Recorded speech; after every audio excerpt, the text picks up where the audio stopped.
So yun guys, day 2. So nag-breakfast lang ako. At sobrang ano dito. Sobrang lakas ng ulan. May bagyo kasi. Start kami 8 a.m. siguro ngayon. Sana makalabas dahil sobrang lakas talaga ng ulan. Sana matapos ko na ngayon yung tattoo. So kahapon, yung ginawa ko, hanggang dito lang. Ngayon ang gagawin ko hanggang dito naman. Sana guys, kayanin ng client ko kasi medyo masakit dito. At dito mga guys, makikita nyo na nag-start agad ako.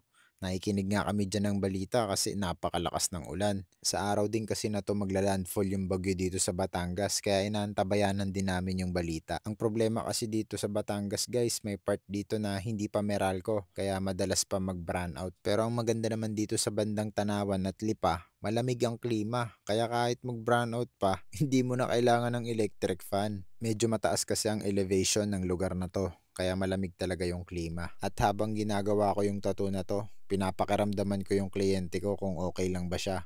Kasi guys, hindi biro yung ganito kalaking tattoo. Pawang malalakas na tao lang talaga yung mga nagpapagawa ng ganito. Hindi pwede dito yung mahihinang nilalang. Kasi guys, matindi yung mararamdaman mong sakit pagka ganito kalaking tattoo yung ipapagawa mo. At sasabihin ko na sa inyo kung saan ba yung mga part na masasakit. Unang-una na dyan yung sa wrist, tapos sa siko, sa bicep, tsaka bandang kilikili, tapos yung sa balikat guys, masakit din yun. Kaya sana pag nandoon na kami, kayanin niya kasi yun na yung last part. At kung titignan mong mabuti, parang napakasimple lang ng tattoo niya, 'di ba? Pero guys, ang mahirap dito yung mga lining.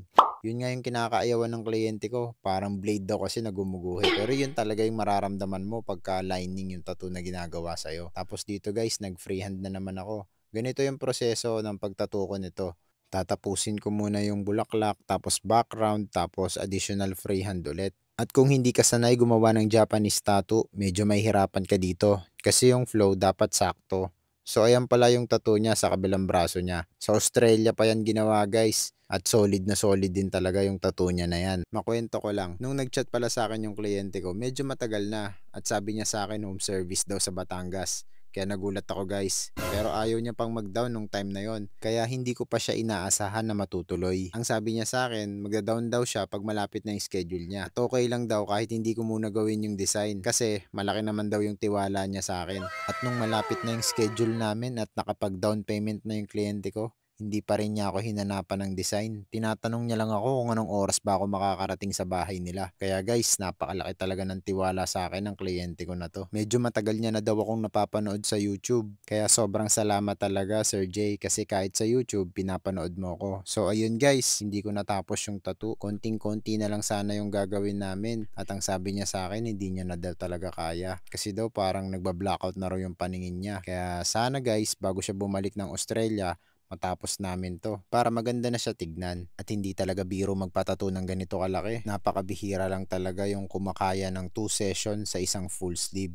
Pero wala tayong magagawa guys kasi syempre hindi naman tayo yung nasasaktan kundi yung kliyente natin. Kaya dapat irespeto natin kung ano ba yung desisyon niya. Ito na pala yung resulta ng ginawa kong tattoo guys. Sana po nagustuhan nyo yung video natin ngayon. At sa mga gustong magpatattoo kahit malayo, pwede po tayo niyan. Basta kaya nyong bayaran yung home service fee. Importanteng importante kasi yun guys. Hindi rin kasi madali bumiyahe. At syempre, yung mga gastos pagka bumabiyahe madami. Pero guys, kayo pa rin yung magdidesisyon kung anong gusto nyo.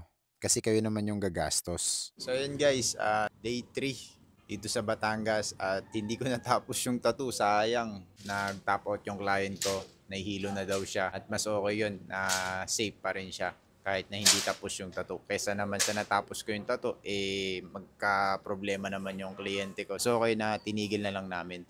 At ang plano, itong padating na buwan sa October, may plano pa siyang ipagawa sa akin at isasabay na lang namin yung pagtapos ng tattoo niya. Gusto ko palang magpasalamat sa client ko na si Jay. Sobrang thank you sa napakalaking tiwala at salamat din sa family mo na nag-accommodate sa amin. Sana po abangan nyo pa yung mga i-upload ko na tattoo videos at hanggang dito na lang muna. Maraming salamat sa lahat ng nanood. Bye!